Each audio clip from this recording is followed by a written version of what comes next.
Hey, what's up, everyone? It's the better one here, back with another solo game review on the Unnaturals. Today, we are diving into a game that took me right back to the good old days of JRPGs, Bravely Default 2. This one's got all the nostalgic vibes and fresh twists, with a fresh twist. So let's get into it. So for Bravely Default 2, as we hop into it, it's technically the third game in the Bravely series from Square Enix, and the first two.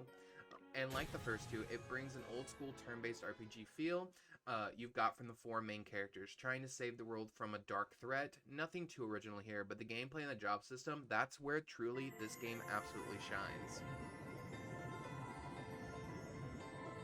I am that which whispers. So, now let's talk about the heart of the game, the job system. You've got a ton of flexibility here with jobs like Freelancer, Black Mage, White Mage, so many others that you can mix and match abilities with. Lets you create some insanely powerful combinations. Want to make a spell slinging tank? Go for it. A speedy healer? Why not? The customization is insane, and honestly, figuring out how combos work is literally half the fun. You can't really go wrong with the job system in Bravely Default. It is truly something, there's just so much endless possibility with all of them. You can switch equipment. There is a weight-based system with all the equipment and when you're equipping, so be careful when you equip too many good items because their weight may be extremely high, and if that's the case, you're not going to do nearly as much damage because the weight system will significantly reduce all of your stats when you have too much stuff equipped that just weighs too much in general that your character can equip. Now, the only way to raise weight limit is some job classes naturally have a higher weight level, and they can naturally hold heavier materials and weapons and gear naturally, while the only other way to increase weight is just by naturally increasing the character's level. As the character's level does increase, they will get higher and higher weight, regardless of the class they're in. Looks like It will luck's in naturally our grow. side. But there are some classes that just have higher What's the weight plan? at the beginning. Guess it's my Combat turn. is where Bravely Default 2 Let's gets its see. name. The Brave and the Default system, you can either Brave Okay, action what's the one turn plan? or Default What's the defense plan? to save up actions for later. It sounds simple, but there's a lot of strategy involved. Go all in too early and you're left wide open. Play it safe and you might miss the chance to deal some serious damage. It's a constant balancing act. It's one of the things that keeps the battles extremely interesting. And let's not forget how Bravely Default 2 looks and sounds. The art style is beautiful and almost like a moving painting. The character's design may not be the most but the environment is setting. Let's face it, the classic JRPG Alright then. the battle themes and town music really add like to we the did it. experience and giving Onwards and upwards. each area its own unique vibe.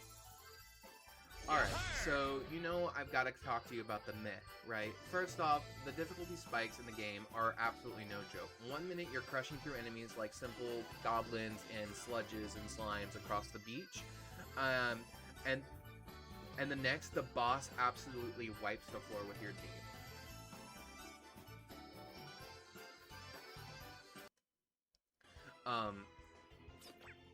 Grinding is an absolute must, and for some players, that's a bit of a drag. Also, the story, it's nothing groundbreaking, it's a little predictable at times, but hey, we're not here for Shakespeare, right? We're here to play a good old Japanese RPG, made by Square Enix, the people that made Final Fantasy. Despite that, Bravely Default 2 nails the JRPG experience. The job system and strategic combat really make it stand out, and while the story may not blow your mind, the gameplay more than makes up for it. It's like they took everything that worked in classic JRPGs and gave it a literal modern spin. So the final verdict, if you're a fan of old school JRPGs or love the previous Bravely Default games, Bravely Default 2 is definitely worth your time. Just be prepared for some tough fights and a bit of grinding, and what do you guys think? Played it? Let me know in the comments. How'd your party turn out? What your favorite job combos are? My favorite job combos are definitely Black Mage, Red Mage for the chain casting ability that you get from Red Mage, and the fact that you can double cast any black magic spell. And then also my favorite healer combination is White Mage Spirit Master, because Spirit Master gives the ability to summon a bunch of spirits that can naturally heal your party over time, that can actually go through Reflect. And then there is obviously Oracle with Triple Lara, which lets you cast 3 black magic spells back to back to a random enemy, and you later get an ability where you can make any single target ability hit multiple enemies at once. So it's a very powerful magic attack that you can use actually. And for my tanking, I love Shield Master and I love Rampart as my favorite tanking classes. But that's all for me. That's all today, folks, for the review. I hope you enjoyed the video. Make sure you drop a like, subscribe, hit the bell, because you don't want to miss any more of my top tier content while the worst one's not here to mess things up. So I'll catch you all next time. Stay unnatural, and I'll see you all next time.